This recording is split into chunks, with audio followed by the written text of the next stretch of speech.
2021년 11월 6일 큐티 말씀입니다. 에스겔 46장 13절로 24절입니다. 아침마다 1년 되고 흠없는 어린 양 한 마리를 번제를 갖추어 나 여호와께 드리고 또 아침마다 그것과 함께 드릴 소제를 갖추되 곧 밀가루 6분의 1 에바와 기름 3분의 1 흰을 섞을 것이니 이는 영원한 규례로 삼아 항상 나 여호와께 드릴 소제라. 이같이 아침마다 그 어린 양과 밀가루와 기름을 준비하여 항상 드리는 번제물로 삼을지니라. 주 여호와께서 이같이 말씀하셨느니라.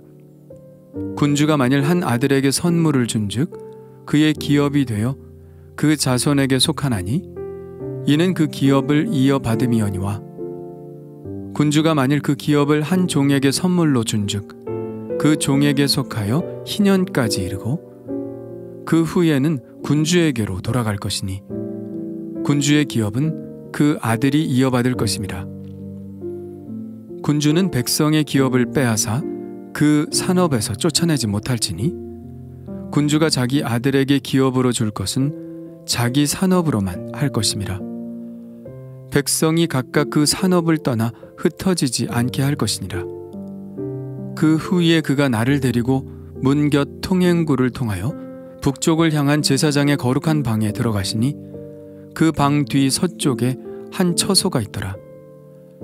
그가 내게 이르시되 이는 제사장이 속건제와 속죄제 희생 제물을 삶으며 소제 제물을 구울 처소니 그들이 이 성물을 가지고 바깥들에 나가면 백성을 거룩하게 할까 함이니라 하시고 나를 데리고 바깥들로 나가서 나를 뜰 네 구석을 지나가게 하시는데 본즉 그 뜰 매 구석에 또 뜰이 있는데 뜰의 네 구석 안에는 집이 있으니 길이는 40척이요 너비는 30척이라.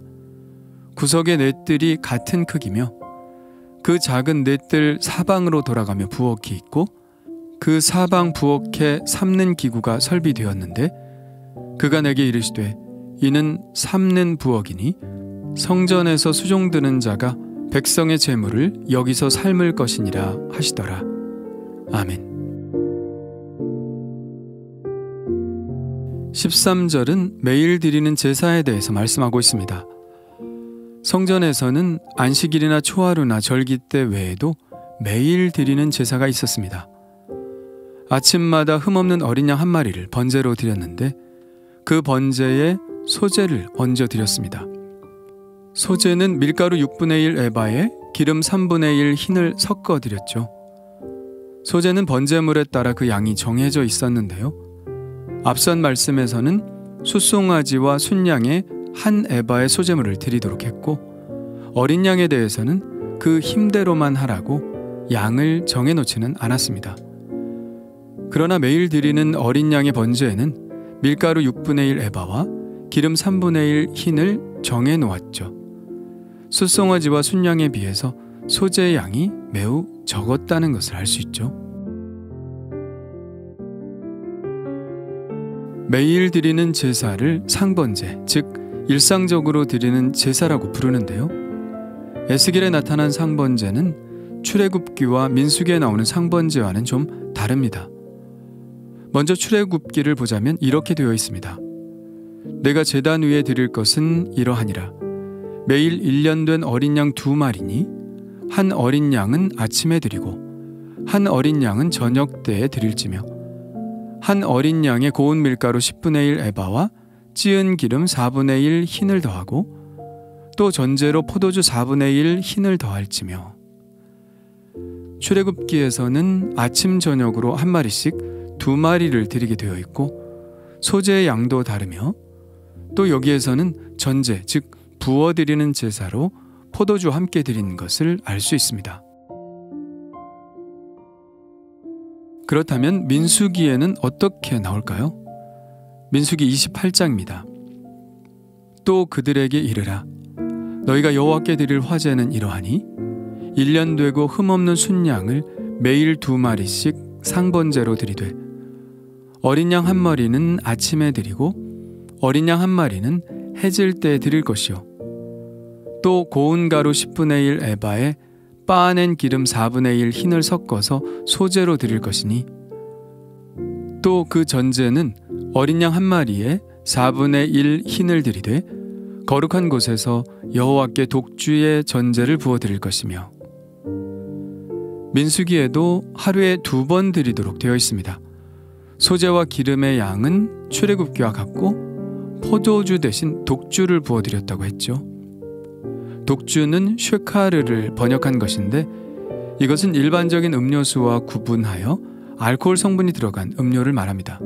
여기에는 포도주도 포함되죠. 어떤 성경에는 오래된 포도주로 번역되기도 합니다. 매일 드리는 번제는 오늘날의 새벽 기도나 큐티처럼 매일 경건의 시간을 갖는 것과 같다고 할 수 있겠죠. 어린 양이 번제로 드려지듯 오늘 하루의 삶도 산제물로 하나님께 드려지는 영적 예배가 되게 해달라고 기도하는 시간입니다. 주일 예배도 중요하지만 매일의 헌신이 결국 우리의 거룩을 만들어가는 것이기에 일상의 예배, 상번제의 중요성을 다시 한번 깨닫게 됩니다. 16절부터 18절까지는 왕의 기업에 대한 규정을 설명하고 있는데요. 앞서 왕이 소유한 구역이 있었죠. 그 왕의 기업은 그 자손들에게 물려줄 수 있었습니다. 어차피 왕의 가문에 준 소유이기 때문이죠. 그러나 만일 왕이 선물로 그의 신하에게 하사한 경우라면 그 소유권은 희년까지만 한정됩니다. 희년이 되면 다시 왕의 소유로 되돌려져야 하죠. 왕의 기업은 오직 왕과 그 자손들에게 이어져 상속되어야 하기 때문입니다. 이것은 반대의 경우에도 마찬가지 적용을 받는데요. 왕은 다른 사람의 기업을 빼앗을 수 없었죠. 다른 사람을 그 기업에서 쫓아내고 자기의 소유로 만들 수 없었습니다. 그리고 그 빼앗은 것을 자식에게 줄 수도 없었죠.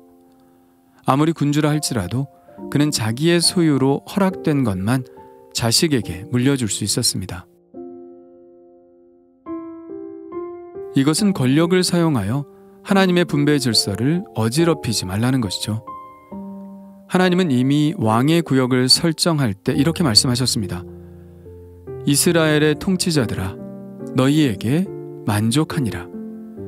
너희는 포악과 겁탈을 제거하여 버리고 정의와 공의를 행하여 내 백성에게 속여 빼앗는 것을 그칠지니라. 주 여호와의 말씀이니라. 권력을 잡게 되면 교만해져서 자신이 갖고 싶어하는 것을 기어이 자기 소유로 만들고 싶은 유혹을 받게 되죠. 많은 권력자들이 왜 그런 일을 행했냐고 물으면 가능했으니까요 라고 대답합니다. 그만큼 권력의 자리는 유혹의 자리이기도 하죠. 권력을 잡으면 가능한 일이 많습니다. 그러나 가능하다고 다 하게 된다면 우리는 하나님이 정해주신 선을 넘어서기가 쉽죠. 하나님이 정해주신 선을 넘어가는 것이 바로 죄 아니겠습니까?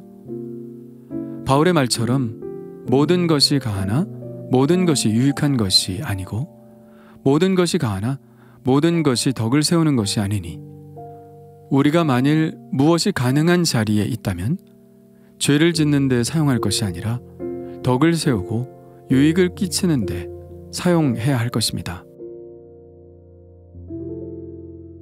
19절부터는 성전을 설명하는 마지막 부분입니다. 앞서 42장에서는 성전 안뜰의 북쪽과 남쪽에 있는 제사장의 거룩한 방에 대해 이야기를 했는데요. 그 방은 제사장들이 지성물을 먹는 곳이며 제사장의 의복을 갈아입는 곳이고 속죄제와 속건제의 제물을 보관하는 곳이었습니다. 오늘 말씀에서는 그곳 방의 용도를 하나 더 추가하고 있는데요. 그것은 바로 제사장들의 부엌으로 방 뒤 서쪽에 위치하고 있습니다. 20절입니다. 그가 내게 이르시되 이는 제사장이 속건제와 속죄제 희생제물을 삶으며 소제제물을 구울 처소니 그들이 이 성물을 가지고 바깥들에 나가면 백성을 거룩하게 할까 함이니라. 첫 열매라든지 다른 거제나 요제 제물들은 제사장들이 밖으로 가지고 나갈 수 있었죠. 제사장들의 가족들도 함께 먹어야 하니까요. 그런데 절대 그렇게 할 수 없는 제물이 있었습니다. 그것은 바로 속죄제와 속건제의 제물이었죠. 그것들은 하나님이 특별하게 거룩하게 하신 것이기 때문에 하나님께서 거룩하게 하신 제사장 외에는 절대 손을 댈 수 없었습니다. 그래서 안뜰의 지정한 장소에서 제사장들만 먹을 수 있었죠. 제사장들이 그것들을 먹으려면 그 제물을 조리하는 것이 필요하겠죠. 그래서 제사장들의 부엌이 있었던 것입니다. 그렇다면 일반 백성들은 어떨까요? 속죄제와 속건제 외에 화목제물로 드린 것들은 백성들이 함께 먹을 수 있었습니다. 백성들은 안뜰에 들어갈 수 없었고 바깥뜰에만 있어야 했기 때문에 백성들을 위한 부엌은 바깥뜰에 위치해야 했죠. 백성들을 위한 부엌의 위치는 바깥뜰의 사방 구석입니다. 이렇게 나와 있습니다. 그 작은 네 뜰 사방으로 돌아가며 부엌이 있고 그 사방 부엌에 삶는 기구가 설비되었는데 그가 내게 이르시되 이는 삶는 부엌이니 성전에서 수종드는 자가 백성의 제물을 여기서 삶을 것이니라 하시더라. 이곳에서 백성들을 위해서 수종드는 사람들은 물론 레위인도 있었겠지만 사독의 자손 외에 제사장들도 있었습니다. 44장에서 그들은 우상숭배에 참여했던 제사장들이었죠. 그러나 하나님은 그들을 성전 문지기로 삼으셨고 또 다른 일도 하게 하셨는데 그것이 바로 백성들에게 줄 제물을 삶는 일이었습니다. 44장 11절입니다. 그러나 그들이 내 성소에서 수종들어 성전 문을 맡을 것이며 성전에서 수종들어 백성의 번제와 희생물과 다른 희생물을 잡아 백성 앞에 서서 수종들게 되리라. 이로써 성전에 관한 모든 식양들과 기능들, 정결케 하는 의식과 제사들, 그리고 성전에서 봉사하는 제사장들과 레위인들의 역할들에 대한 말씀이 끝이 납니다. 에스겔은 이 환상을 포로지에서 보았죠. 바벨론 포로의 현장에서 시름하고 절망해 있는 이스라엘 백성들에게 하나님은 이 환상을 보여주셨습니다. 이 환상으로 에스겔을 깨우시고 에스겔을 통해서 백성들을 깨우셨죠. 절망으로 주저앉아 있지 말고 꿈을 꾸라고 말씀하시는 것입니다. 그리고 그 꿈이 어떻게 이루어지는지 구체적으로 보여주셨습니다. 환상이 없는 삶은 죽은 것과 다름이 없습니다. 환상은 지금 내 앞에 있는 것은 아니지만 하나님은 그 꿈을 꾸는 자를 통해서 그 환상을 구체화시켜 나가십니다. 이스라엘은 성전이 막상 그들의 눈앞에 있을 때는 꿈을 꾸지 못했지만 모든 것이 사라졌을 때 비로소 꿈을 꾸게 되었습니다. 다 가진 사람은 꿈을 꾸지 못하지만 아직 내 손에 아무것도 쥐어져 있지 않은 사람은 꿈을 꿉니다. 그렇다면 어떤 인생이 더 행복할까요?